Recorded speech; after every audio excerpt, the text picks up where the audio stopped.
સાળંગપુરના સુપ્રસિદ્ધ કષ્ટભંજન હનુમાન મંદિરમાં ચૈત્ર સુદ પૂર્ણિમાએ હનુમાન જયંતીની ભવ્ય ઉજવણી કરવામાં આવી. કષ્ટભંજન દાદાને સુવર્ણ વાઘાનું શણગાર કરવામાં આવ્યો છે. સાથે જ દાદાના જન્મદિવસની ઉજવણી પર 250 કિલો કેકનું કટિંગ કર્યું હતું, જે પ્રસાદ સ્વરૂપે ભક્તોને આપવામાં આવશે. એટલું જ નહીં, 51,000 બલૂનથી ભક્તોનું ભવ્ય સ્વાગત કરાયું હતું. આજે 12 એપ્રિલ 2025ના રોજ ચૈત્ર સુદ પૂર્ણિમા શનિવાર અને હનુમાન જયંતીના પાવન સંયોગ પર શ્રદ્ધાળુઓની ભીડ જોવા મળી હતી. દાદાના જન્મદિવસની ઉજવણી પર મંદિર પરિષદમાં સંતો અને હજારો ભક્તોની ઉપસ્થિતિમાં 250 કિલોની કેકનું કટિંગ કરાયું હતું.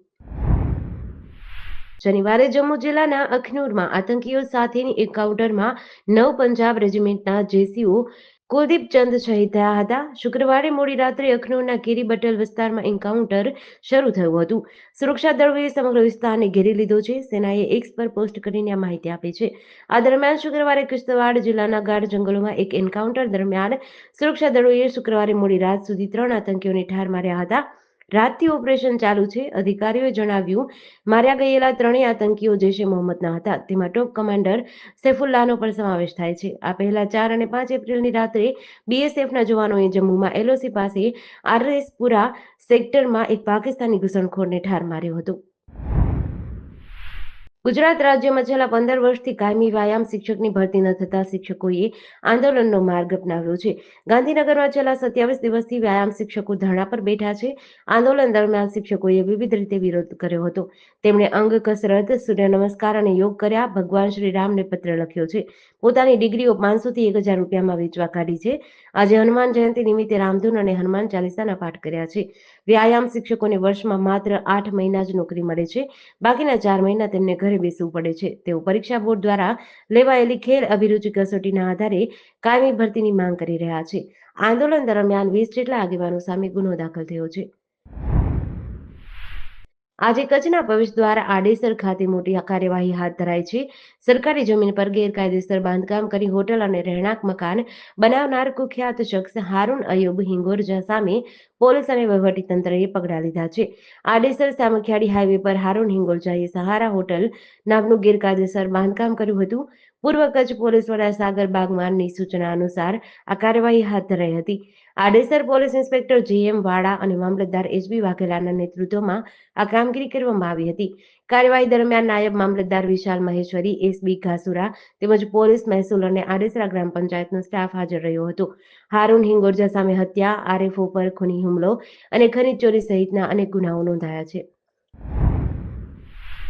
પ્રદેશ કાર્યાલય કમલમ ખાતે બીજેપીની એક મહત્વની બેઠક મળી રહી છે, જેમાં કેન્દ્રીય જળશક્તિ મંત્રી સી.આર. પાટીલ તથા અનુસૂચિત જાતિ મોરચાના લાલસિંહ આર્ય સામેલ થયા છે.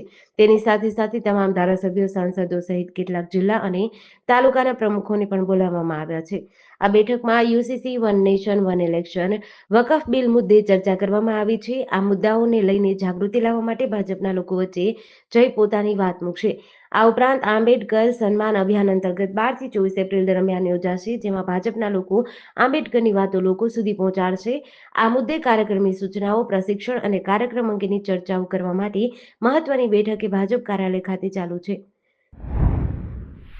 પાટણની જ્યુડિશિયલ કોર્ટે એક ચેક રિટર્ન કેસમાં મહત્વપૂર્ણ ચુકાદો આપ્યો છે. મેજિસ્ટ્રેટ સંજયભાઈ અમદાવાદના પાન મસાલા વેપારી પ્રદીપકુમાર ત્રિકમલાલ રાઠોડને દોષિત ઠેરવ્યા છે.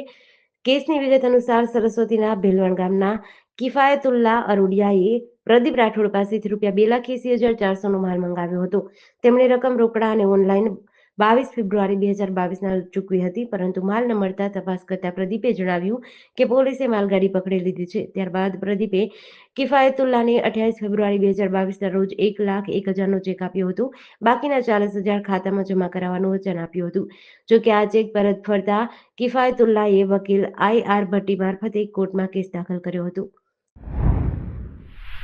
દક્ષિણ ગુજરાત વીજ કંપની લિમિટેડની કામગીરી સામે બિલીમોરા શહેરમાં વિરોધના સૂર ઉઠ્યા છે.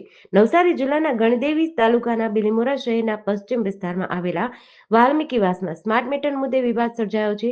વીજ કંપની દ્વારા જૂના વીજ મીટરના સ્થાને નવા વીજ મીટર લગાવવાની કામગીરી હાથ ધરાઈ છે. સ્થાનિક રહીશોના આક્ષેપ મુજબ વીજ કંપનીના કર્મચારીઓએ કોઈપણ જાતની પૂર્વ સૂચના કે પરવાનગી વગર આ ઘરમાં પ્રવેશ કરી મીટરો લગાવ્યા છે. આ અગાઉ નવસારીમાં પણ સ્માર્ટ મીટરને લઈને વિવાદ થયો હતો, જે હજુ શાંત નથી થયો. હવે બિલીમોરામાં પણ સ્માર્ટ મીટરની જબરદસ્તીભરી કામગીરી સામે લોકોએ વિરોધ નોંધાવ્યો છે. ગોધરા રેલવે સ્ટેશન નજીક સિગ્નલ ફળિયા વિસ્તારમાં એક અકસ્માત થયો છે. Gandhidham Kamakhya express train signal ફળિયા રેલવે ઓવરબ્રિજ પાસેથી પસાર થઈ રહી હતી. ટ્રેનના દરવાજા પર બેઠેલા કાનપુરના રહેવાસી મુન્નાલાલ ચાલુ ટ્રેનમાંથી નીચે પડી ગયા. રેલવે પોલીસ અને સ્થાનિક લોકો તાત્કાલિક પહોંચ્યા. ઇજાગ્રસ્તને 108 દ્વારા ગોધરા સિવિલ હોસ્પિટલ ખસેડાયા. હોસ્પિટલના સૂત્રો અનુસાર તેમની સ્થિતિ ગંભીર પરંતુ સ્થિર છે. રેલવે સુરક્ષા વ્યવસ્થા અંગે પ્રશ્નો ઉઠ્યા છે. મુસાફરોની સલામતી માટે રેલવે તંત્રએ વધુ કડક પગલાં લેવા માંગ ઉઠી છે. નર્મદા જિલ્લાના સ્ટેચ્યુ ઓફ યુનિટી વિસ્તારમાં દીપડાની હાજરીએ સ્થાનિકો અને પર્યટકોમાં ભયનો માહોલ સર્જ્યો છે. આરોગ્ય વન નજીકના છેલ્લા કેટલાક દિવસોથી દીપડો જોવા મળી રહ્યો છે. રાત્રે સ્થાનિક લોકોએ દીપડાને રસ્તા પર ભટકતા જોયો હતો. લોકોએ આ ક્ષણને કેમેરામાં કેદ કરી હતી. આ વિડીયો સોશિયલ મીડિયામાં વાયરલ થતાં જ ચકચાર મચી છે. આ ઘટના વધુ ચિંતાજનક એટલા માટે છે કારણ કે અગાઉ એક માનવભક્ષી દીપડો જંગલ સફારીમાં ઘૂસ્યો હતો. તેણે 7 જેટલા વન્ય પ્રાણીઓનું મારણ કર્યું હતું. આ ઘટનાને પગલે સ્થાનિક લોકોએ વન વિભાગ પાસે માનવભક્ષી દીપડાને પકડવા પાંજરો મૂકવાની માંગ કરી છે. કચ્છ જિલ્લાના ભચાઉ તાલુકાના ચિરે ગામ નજીક રાષ્ટ્રીય ધોરીમાર્ગ પર એક માલવાહક ટ્રકમાં આગની ઘટના બની છે. મુન્દ્રાથી દિલ્હી જતી આ ટ્રકમાં અચાનક આગ લાગતા હાઈવે પર અફરાતફરી મચી હતી. સદનસીબે આ ઘટનામાં ટ્રક ચાલકનો આબાદ બચાવ થયો છે. સામખિયાળી ટોલ પ્લાઝા પાસેથી ભચાઉ નગરપાલિકા ફાયર ટીમને જાણ કરવામાં આવી હતી.